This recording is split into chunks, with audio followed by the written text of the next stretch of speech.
and the perhaps even more significant increase in autoimmune disease. These are all saying to us something is not quite right with the way in which our immune systems are functioning. And I'll just quickly talk about autoimmune disease because it's a subject that I'm very interested in.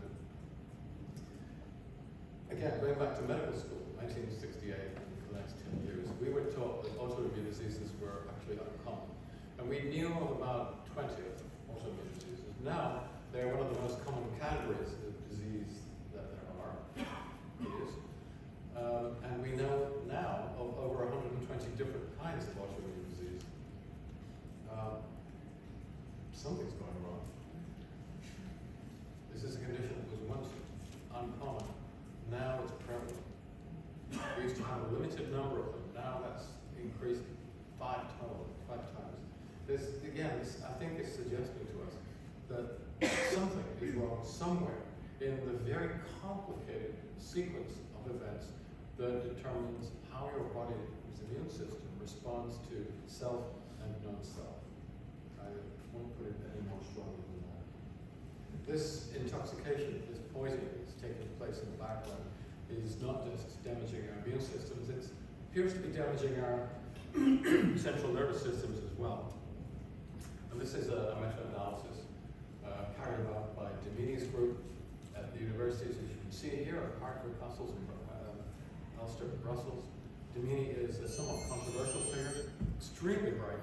I read all of his papers. He doesn't publish enough as far as I'm concerned, and I think he's onto something. The reason why I'm quite persuaded by his data is that he uses a particular way of measuring IQ that has been around since 1898. It was invented by the Poland Francis Galton, and has been used ever since then to measure intelligence, and has been studied in hundreds and hundreds and hundreds of clinical trials. So we have a huge database. And the nice thing about this particular method is it does not allow for training. You can't read, do tests, and become any better.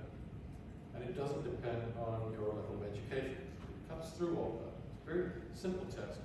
You're shown on a board, for example, a range of symbols, and when you see a certain symbol and you've been informed is going to be relevant, you then make a decision, that's the right symbol, and you then make an action. You press a button where you put all the information in, processing information out, which might seem a very crude way of measuring intelligence, but in fact it tracks quite well with intelligence measuring. There is other more sophisticated techniques, and it's non-falsifiable. So it's really to do with a complex form of reaction time. And since 1898, results in healthy populations, or nominally healthy populations, show a very consistent trend of getting slower. At the rate of slowing, the amount of slowing equates to the loss, on average, of about 15 IQ points, which is a lot. If you lost 15 IQ points tomorrow, your pilot would notice. This goes to 2020, that was the last time, that was when this paper was published. Since that time, a couple of other papers have been published and they show that decline is continuing. So this is something that I think we should be alarmed about. Our intelligence, and I use the term loosely, I think is important to us. And if it's important to you, it should be really important to you if you have children. If we are on this irreversible decline, what's happening to our kids? I think that that's something that we should have a public conversation about. And that begs the question of how many children are we actually capable of having? This is another meta-analysis, and it includes a number of international and intranational studies. This is really well known. I'm sure you've seen this before. It looks at sperm counts between 1970 and 2010, and in almost all parts of the world they show a really substantial decline, almost 2/3. Since 2010, other studies have been done, and they show that the decline is continuing. So this means that we see more and more males who are presenting with some clinical fertility or frank infertility. That's a problem. It means that birth rates are, it's one reason why birth rates are dropping, but it's a little more insidious than that. Where are the spermatozoa produced? In the testicles. What else do the testicles do? They produce testosterone. Now, the testicles are immunologically privileged site because you're producing cells in there, gametes, which are still on, they a rather different cellular structure. They have different markers on their cells than you do in your body. So if your immune system was exposed to the gametes, it might well react against them. In fact, it probably will. So the testes and the ovaries are shielded from the rest of the body and from the immune system in particular. They're immunologically privileged. What goes on inside those organs is a kind of a low level of physiological inflammatory stress, and that is necessary to allow both spermatozoa to be produced and also testosterone. If you overwhelm this with chronic inflammatory stress, which the modern diet does, both of those processes are adversely affected. So sperm counts are dropping, but so is testosterone. Testosterone levels are clearly falling, and testosterone is important. It's a hormone I'm very fond of because it makes men masculine. It's not just to do with being chisel-jawed and muscular and being a G.I. Joe. Testosterone is much more than that. It's actually, in many men, it's intimately involved in feelings of romanticism. It's not just aggression. It's not just assertion. It's not just the winner's hormone. There's a lot more than that. But it's also important for many other physiological processes. If you don't have testosterone, your bones start to crumble. You're less able to be muscularly fit. And these organs do all kinds of things. They allow you to move about the stage. They are to do with movement, of course, but they're endocrine organs as well. And if your bone is not working properly, if your muscle is not working properly, possibly, you start to move towards metabolic dysfunction, metabolic skewing. So in the end, it's not good for you. In men, low testosterone is associated with increased all-cause mortality, particularly cardiovascular. This is one reason. There are others. My birth rates are dropping. But this is the graph that I really want to focus on because I think it paints a very bleak future. Now, for a population to maintain itself at its current level, you have to reckon on about 2.15 children per couple, 2.2, let's round it up. Because that accounts for natural wastage. A certain number of children will die before they can breathe. So you need about 2.2 children per reproducing couple to maintain a population at its current level. And if you look at what's happening, the OECD average now is well below 2.2. It's dropped below 2. Which is why the WHO predicts that population numbers are going to start to topple within the next 30 years. And if you add on to that, the excess mortality that's been recorded by Edward Dowd, who's a very interesting actuarial statistician, an extra 10% mortality on top of that, we are starting to gain a picture of a collapse in population numbers by perhaps half within the next 25 to 30 years. This is a very rapid process of population decline. It's chaotic. It's not planned at all. And you may have different views about whether population reduction is a good thing. And you can have a discussion or an argument about that. Maybe it's not a bad thing. You're environmentally very aware and concerned about those things. Maybe thinning out the herd is a good idea. But what happening is here is unplanned and therefore chaotic. This kind of population involution is not something that cultures in the past have handled very well at all. In fact, it's a road towards societal destruction. And I haven't seen or heard one political figure yet even talk about this problem or reference it in any way at all. But I think it's serious. I think it's something we should be talking about. I've talked a lot about different pathologies, and you may feel, because you're young and beautiful and healthy, that none of you have any of these conditions. And you may not have the clinical symptoms of any one of them. But you have to remember that these are diseases which take many, many years to become clinically significant. They happen very gradually over long periods of time. So atheroma will be growing inside the lumen of your arteries, let's say it's a coronary artery, for 5, 6 decades before it gets to the point that it obstructs the artery and causes a heart attack. Or angina, maybe before the heart attack, who knows. The point is that for the most of the cycle of that disease, it's underground. It's like fire, smoldering very slowly underground for years, for decades, before it does enough damage to to appear at the surface and cause a symptom. And it's only when the symptoms emerge, generally, that you realize you have a problem and you go to the doctor, which is why the doctor always arrives too late. And when they do, they generally have the wrong tools. They have the pharmaceuticals. But honestly, it's like fire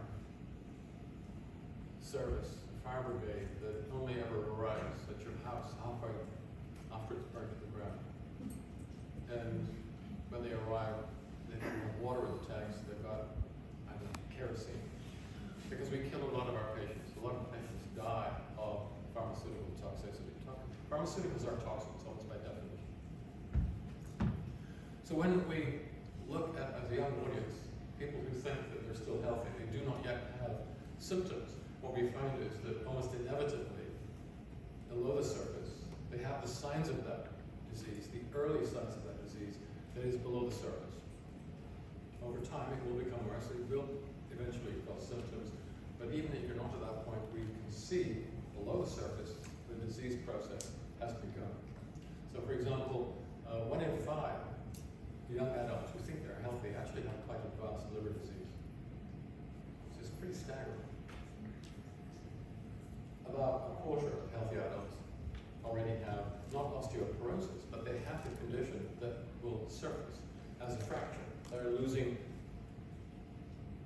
calcium and magnesium salts from their bones. Their bones are slowly weakening. Now the thing is, evolution has given us a lot of redundancy. We have more bone mineral density than we need. We can lose a lot before you start to fracture. And it turns out that at least a quarter of relatively young adults are developing this condition. They will go on to develop a Potts or a Coles fracture, or a vertebral wedge fracture, or a femoral neck fracture. At least a third of adults who think that they're healthy have vascular disease, which will, if unchecked, and in most cases it is, eventually lead to a heart attack or a stroke. 1 in 5 adults are developing dementia. They are not yet obviously dementia. They still remember their kids' names and where they had left the car parked. But they're starting, if you use sensitive enough screening, to show signs of cognitive decline. And they're moving inexorably in that direction. They will eventually become clinically diagnosed with dementia. And perhaps most worryingly of all, almost half of adults in this, again, relatively age range, 40 to 49. And that's long behind me now. They seem like very young people to me. But almost a half of these people have what is known as pre-frailty syndrome, which means they're moving towards sarcopenia. And I talked a moment ago about the fact that your musculoskeletal system is, amongst other things, an endocrine system. If you develop frailty syndrome, it means that all-cause mortality starts to go up and up and up. And this is now a very significant cause of premature debility and in populations. Again, our doctors and our spokespeople don't talk very much about this, but it is very, very numerically important. And you might think that this type of progression, the silting of arteries, the crumbling of the bones, and the loss of brain cells, and all the rest of it, you might think that this is just part and parcel of the aging process, that it's natural. It isn't. It has nothing to do with chronological aging. It has everything to do with being chronically poisoned. And the reason why we know this is, if you look at people who live in a very, very old-fashioned way. So, for example, hunter-gatherers, there are still small colonies of them. Forager horticulturalists, there are small communities like that. People who don't eat ultra-processed foods, people who are still physically active and who eat basic produce, as they get older, they do not develop these conditions. Their aging experience is completely different from ours. So as they get older, their blood pressure doesn't go up. We think that is normal, it's not. As they get older, they don't become more insulin resistant. We think that's normal, it's not. The kidneys do not lose the ability to form secreted urine, which might not seem like much, but it contributes to dehydration, which vastly accelerates the aging process. We think of that as normal in Western adults. It clearly is not. In males, the prostate does not go through its secondary phase of growth. Aging males in Britain, in the United States, in other OECD nations think that it's almost inevitable that at some point they'll start developing the symptoms of benign prostatic hyperplasia. So common. In those vestigial cultures, that is not part of the normal aging process either. And perhaps most importantly, they're all important, but we think that as we get older, the neurologists tell us to expect as we get older signs of degeneration and decline of the central nervous system. Hippocampal decay, for example. The hippocampus is really important. It's one of those parts of the brain where neurogenesis continues throughout life. We're continually growing new brain cells. One or two other parts of the brain as well, but the hippocampus is really important in this respect. And once the hippocampus starts to decay, you're moving towards dementia, and in fact probably other neurodegenerative conditions as well, because you're no longer restocking the other higher structures of the brain with new brain cells. And we think of that, the neurologists tell us that as we get older, hippocampal decay is inevitable. No, it's not. That's not natural either. In these vestigial cultures, that doesn't happen. They don't get dementia. They don't get heart attacks. They don't develop osteoporosis. All of these signs of bodily decay that you think of as part of the aging process have nothing to do with aging at all. They have everything to do with living in a grossly toxic environment. And almost all of that is about what you put into your mouth, onto your plate and into your mouth.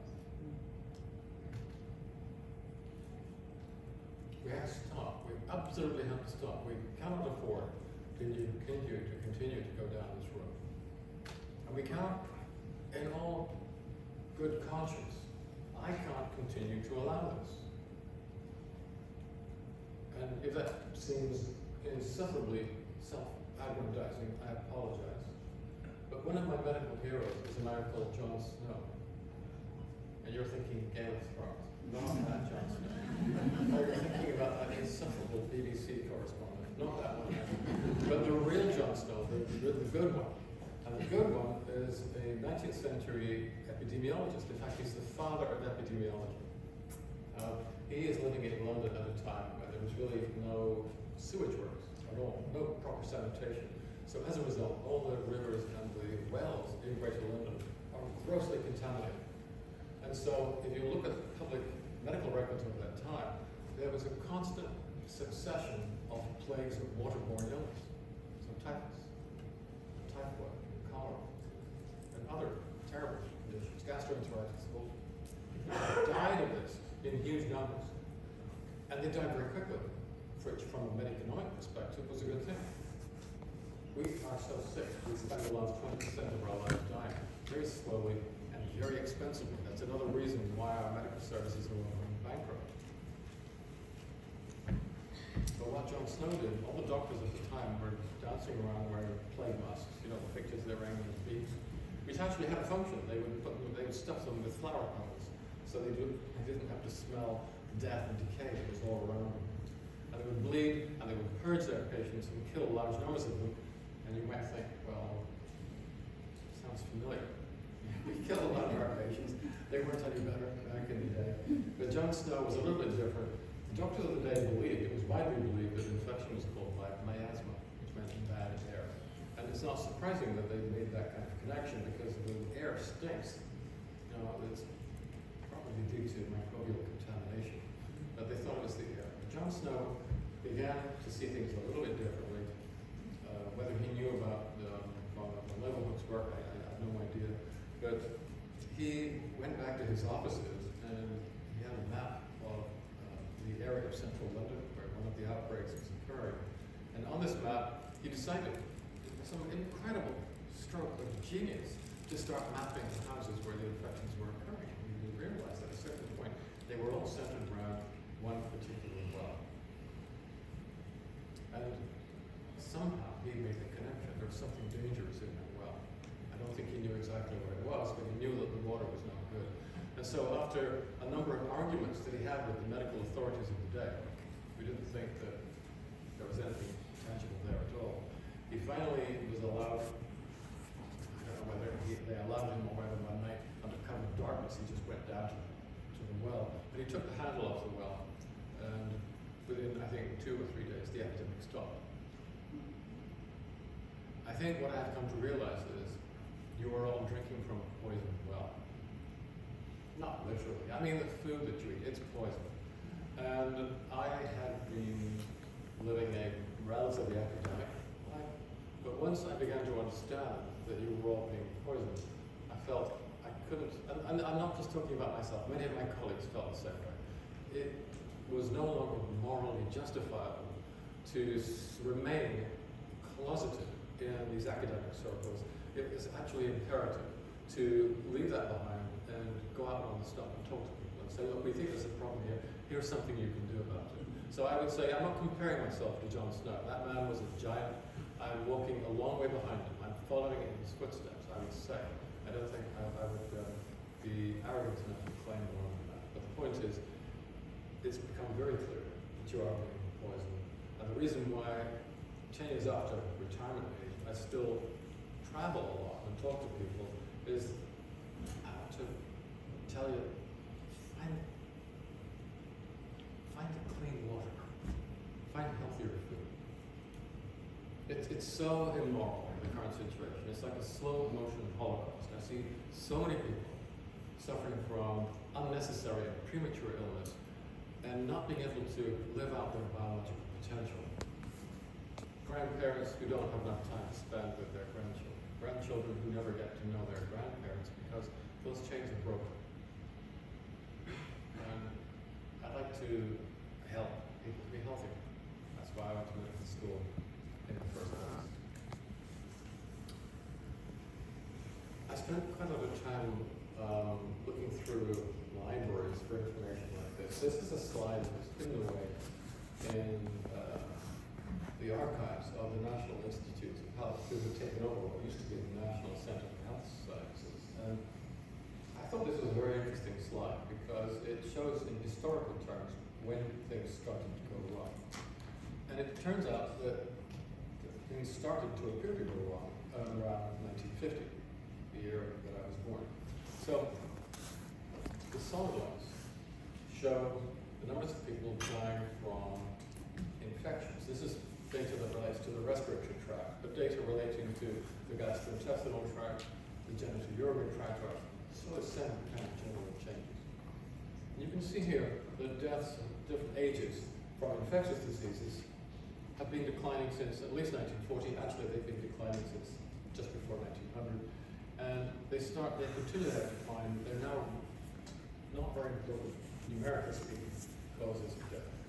And what's coming up on the rails are the non-infectious diseases. So these would be influenza, pneumonia, tuberculosis, things like that. And these are diseases such as chronic obstructive pulmonary disease, severe asthma, lung cancer, stuff like that. And they start to increase, and it's around about 1950 you see them crossing over. And you then obviously have to ask the question, what happened in 1950? And then immediately you have to ask a different question. Wait. These diseases take quite a long time to develop and to start to become obvious. What happened before 1950? What happens in 1940, 1935? That then filtered through and started changing these patterns. And what happened in the second half of World War II was the increasing importance of what some people call brown foods, other people call fast foods, or junk foods, or ultra-processed foods. That was when the diet really started to change. And we are at a point now where most medical authorities agree. This is IMHEC, the Institute of Health Metrics and Evaluation, and who am I to disagree with them? And they say that poor diet is the biggest cause of early death globally. So not alcohol, tobacco, not firearms, not road traffic accidents, it's food. It's food. It's what we eat, and it's what we eat no longer eat. So here we have the situation today where you've got different doctors. Everyone's sick. And everyone's going to the doctors. They're going into primary, secondary, and tertiary medical care. And the doctors are treating them on the basis of the pathologies that they present with. So the neurologists are treating, let's say, migraines or brain cancers or whatever, or neurodegenerative diseases with the drugs that they have access to. And the cardiologists are treating heart care patients with cardiotropic drugs of one sort or another. And the people, the doctors who deal with musculoskeletal pathologies who are using a different set of pharmaceutical interventions. But I think they're all actually ignoring the elephant in the room. All of these conditions, well, maybe they're all, but about 90% are actually being driven by this metabolic skewing that is caused by the poisoning of our food universe.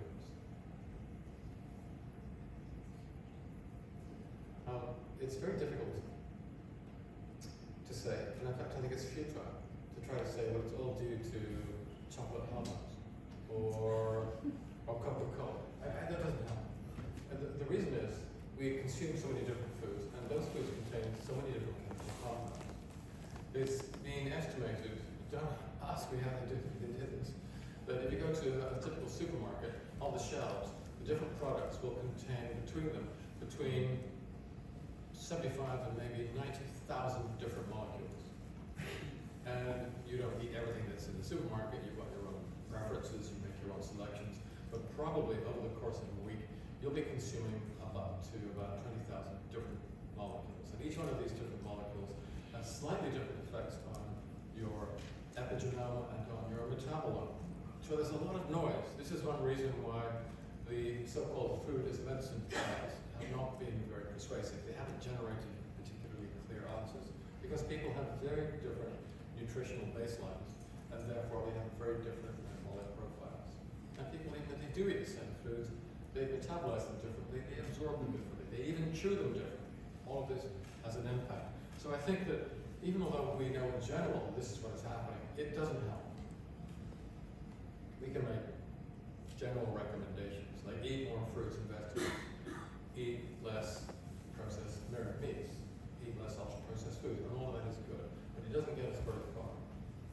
What we need to do is to try and break down how, behind this curtain, this noise of different food molecules, is there a smaller number of processes which are contributing to our terrible public health? And it turns out that there are. Now, I'm not responsible for this, I didn't really create any of this, I'm simply channeling the data that has been produced by thousands of other good scientists, clinical scientists and otherwise, who've done all the hard work, and I'm just presenting it. The current diet, the industrial diet, causes at least 4 disease-causing mechanisms to emerge, and one of those is chronic inflammatory stress. And by now, I think most of you, maybe all of you, know a little bit about what chronic inflammation is. And we know that it leads to the progressive destruction, disorganization, and destruction of healthy tissue. And that is one of the hallmarks of chronic degenerative disease. The modern diet also causes type A malnutrition, which means you're depleted in a lot of micro and fatty nutrients, which you need to rebuild that disorganized tissue. So if the processes of decay, chronic inflammatory stress, are amplified, and your ability to recover from them has been reduced, of course you're going to lose cartilage and develop osteoarthritis. Of course you're going to lose osteoid in bone, and then mineral salts that hang on to the osteoid. Of course you're going to develop osteopenia and osteoporosis. If this process is occurring in the linings of your blood vessels, well, you'll develop endothelial dysfunction, which means you will develop essential hypertension. You will start to throw clots. You will start to develop heart attacks and strokes, and if it's happening inside your brain, of course, over time, you're going to lose brain cells. It's inevitable. These two processes on their own, you will find, play a role in almost every chronic degenerative disease, all of the ones I listed, all of the ones which are increasing and occurring in younger age groups. That was bad enough, but the modern diet does 2 more things. It causes something called dysbiosis, which means you don't have the right population of microbes in the large bowel, which leads directly to IBS, IBD, leaky bowel syndrome, endotoxemia, and a whole range of complications in almost every other tissue. So, thank you, Heights. Thank you, General Foods. Thank you, Unilever. These are all the people who are killing us. We know now how they're doing it. And they do one more thing, which is very bad for us. They give us huge amounts of starches and sugars, very cheap, brilliant foods that people seem to like sugar. And so you're pouring too much glucose into your bloodstream, and because we're so physically inactive compared to the way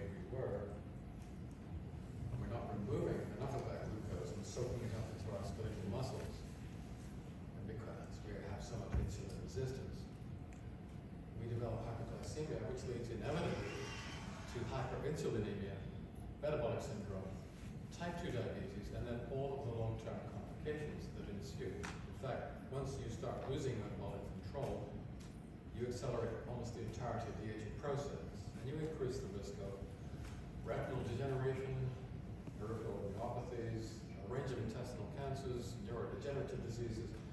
This is a recipe for aging as we see it in the OECD nations today. This is the blueprint.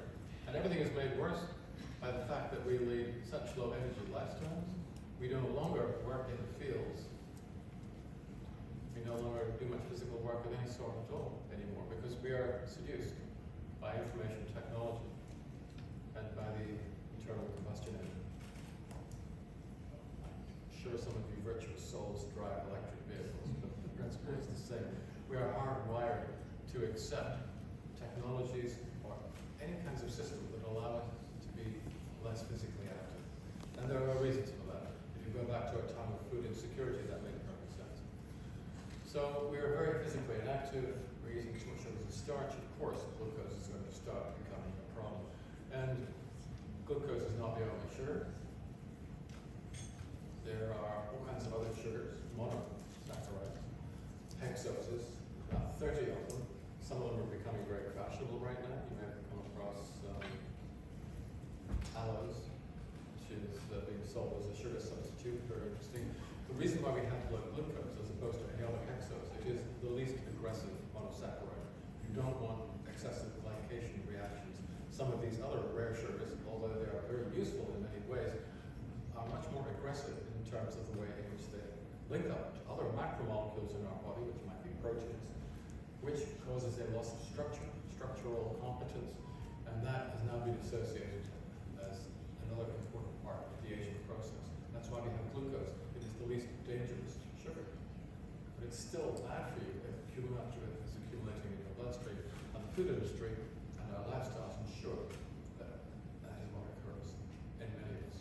More than half of all adult Americans now have either metabolic syndrome or type 2 diabetes. In fact, if you look at the numbers of people in North America who are still metabolically fit, it is now being estimated as being only 7%. 93% of adult Americans now suffer from metabolic syndrome. The situation here is not very different. Now, the positive aspect of all of this is that now we've identified how the modern diet and lifestyle are killing us. We can, for the first time, begin to suggest antidotes, which are very specific. I'm not just saying eat clean.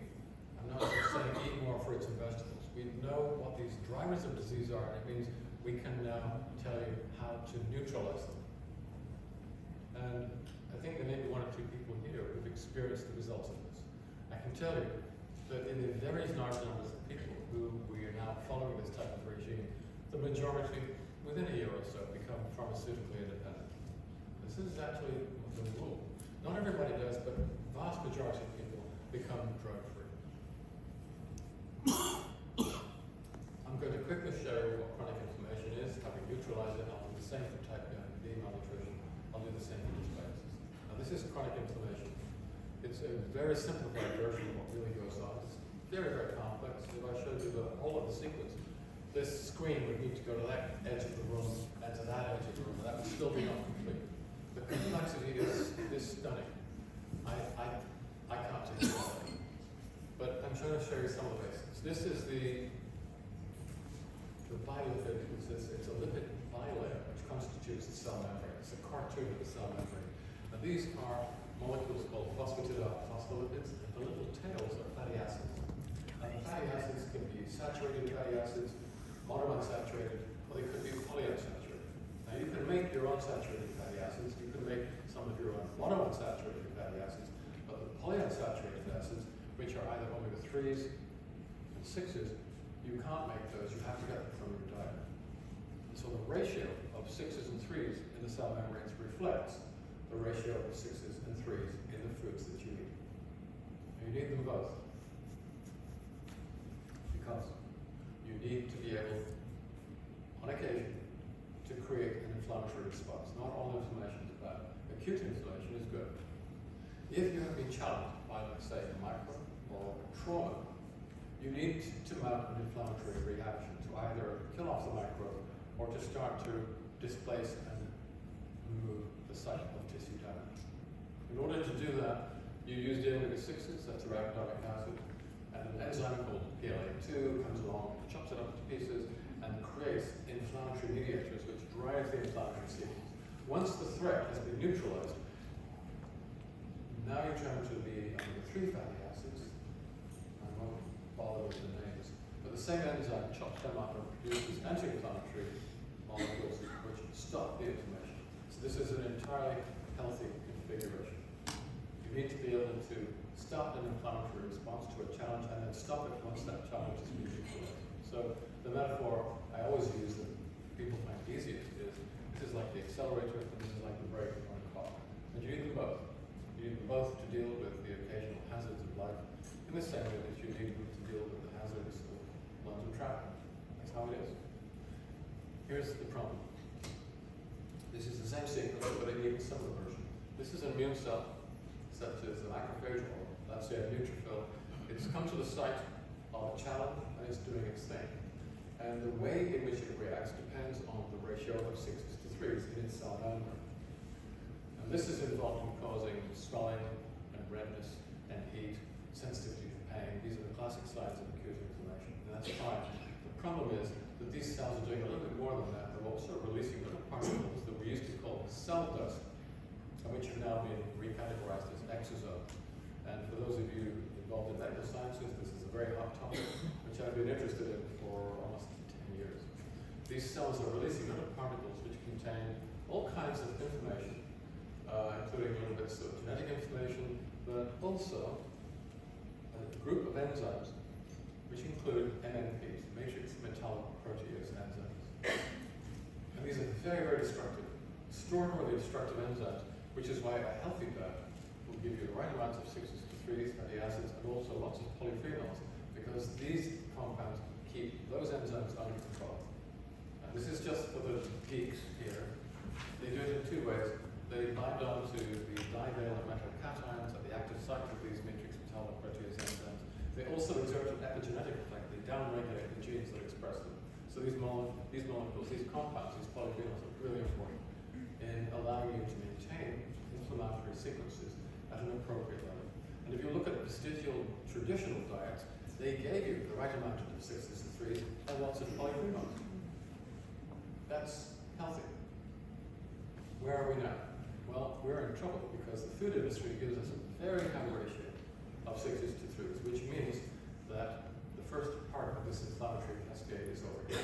And then the food industry, for different reasons, take away these compounds, or most of them, so that the second sequence is also overheating, and now your immune cells are dripping these enzymes, these matrix metalloproteases, into the space between the cells, slowly, drip by drip, day by day, month by month, year by year.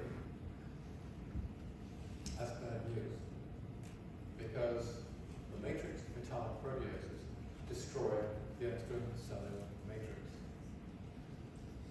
So this is a three-dimensional mesh of microfibers, but it's like a soft skeleton that holds all of your cells together in the right manner so they can coordinate, and they can function collectively as a tissue or as an organ. You take the matrix away, there's nothing to hold these cells together. They fall apart. Your tissue is first disorganized and is then destroyed. So you know, I think, about this kind of matrix. Collagen is one of the fibers in this matrix. There's actually a dozen different collagens. There's over 300 different types of fibers. This is a really, really complex system. It's probably an organ in its own right. And all of these different fibers are present in different proportions in different parts of the matrix, in different parts of the body, doing different things. It's a spatially organized reservoir, amongst other things, of growth factors. Did you have a question? Well, fibrin is one of the 300